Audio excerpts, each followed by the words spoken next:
I think the majority of us here already know, but it is not just abortion rights that are under attack.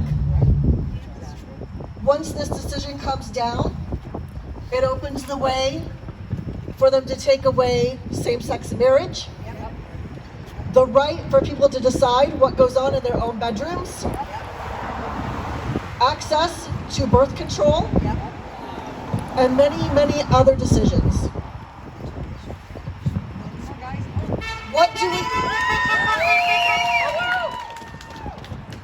What do we want? Choice. What do we want? Choice. When do we want it? Always. What do we want? Choice. When do we want it? Always.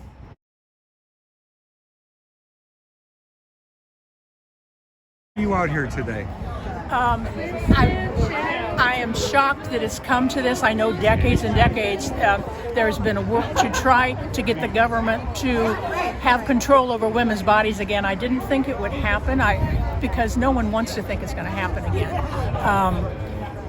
But it's very, what my sign says about the cruelty, it's really the cruelty.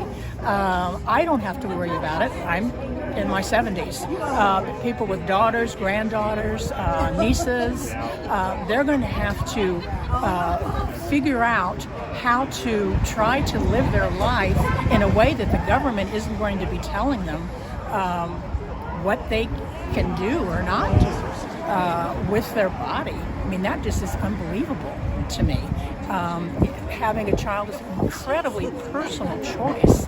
And so for the government to come in, especially in rape and incest, I worked in the area of domestic violence. I was a domestic violence attorney for over 30 years. And so I certainly heard of hundreds and hundreds of situations of women that were in had very precarious home life. And so it would make sense to a great number of people that bringing a child into that household might not be a wise thing to do. Some people might say, well, to that woman, well, that's right, that's a good decision that you're making. And so for the government to come in and say, well, you don't get to have that choice. I mean, how more intrusive can that be for the government to say that to a woman, and then especially if she has a husband, and it should be between her and her doctor. The other side is saying that this should be up to the individual states instead of having it as a constitutional right. What do you think of that argument? That becomes so very dicey. This is called the United States of America. People move all the time between, I certainly have lived in more than one state. They move across state lines for jobs, for family responsibilities, etc. And so to be able to move and have to look at what state you're in, according to whether the government's going to say to you, we're going to tell you what to do with your reproductive system. That just seems bizarre to me and way overreaching that's what's so confusing to me about folks that say that they're conservative. Because it seems like the conservative folks would say, individual rights are key and that the government should not be telling people what to do.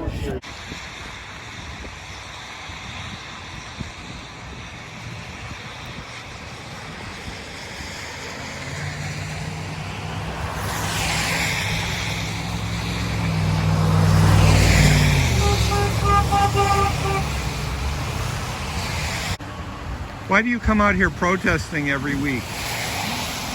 Just to make people think about what's happening in our own community. And if they want to do something, get involved. What sort of reactions do you get from drivers going by? We get good and bad, and that's about all I can say is most good, but there are those who express themselves in a negative way. What form does that take? Usually a one-finger salute. And the people who support you, what do? They wave, beat the horns, say things. Okay. Were you surprised about this week's draft decision of the Supreme Court overturning Roe versus Wade? I was more surprised about the Supreme Court violation that was taking place. because that's kind of a sacred type place. So if somebody violated ethics in the worst way possible. As far as the opinion goes, I think it's going to come out pro-life eventually, but that hasn't been done yet. So I think somebody's trying to pressure the court indirectly, some way, for some purpose. Do you think somebody was trying to pressure the court to change it? Right. I think. I get it. I think it's easy to say, but I think that there's a party that's in deep trouble right now, and they're looking at any way possible to divert from the actual events taking place, whether it's at the border, whether it's at the gas pump, whether it's inflation, whether it's things that you've done in the past. But I think it's just a diversion tactic at this point. Were you encouraged at all by the draft, or what do you think? It's definitely encouraging. We've been waiting for quite a few years, and the fact that there's been 63 million deaths because of it, I'd like to see it turned back to the people, and let the states decide what they want, what they don't want. At this point in time, we don't have that ability, but if that does take place sometime in June or July, that will bring it back to the states, and the states can decide for themselves, and the people within the states. Would you be in favor of a federal ban by Congress on abortion? I'd be in favor of anything that stops abortion, because it takes a human life. Do you think there should be any exceptions? Oh yeah, there's got to be exceptions. And like what? What exceptions? Life of the mother in particular. And the thing that should be remembered, we have people here in the Springfield community that they're the products of rape, and they speak out very pro-life. So I think that even if the person goes through the hideous thing or the terrible thing of being raped and everything, there's still a life there, and there are people who would love the children, that adopted children and stuff like this here. So a woman, if she does have a problem of being pregnant and everything, there are people who would help her financially, physically, in any way possible to carry that child through, and they'll take the child. So there's a wow.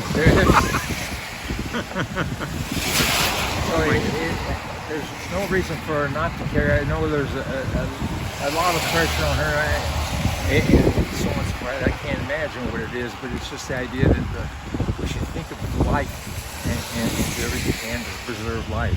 Right.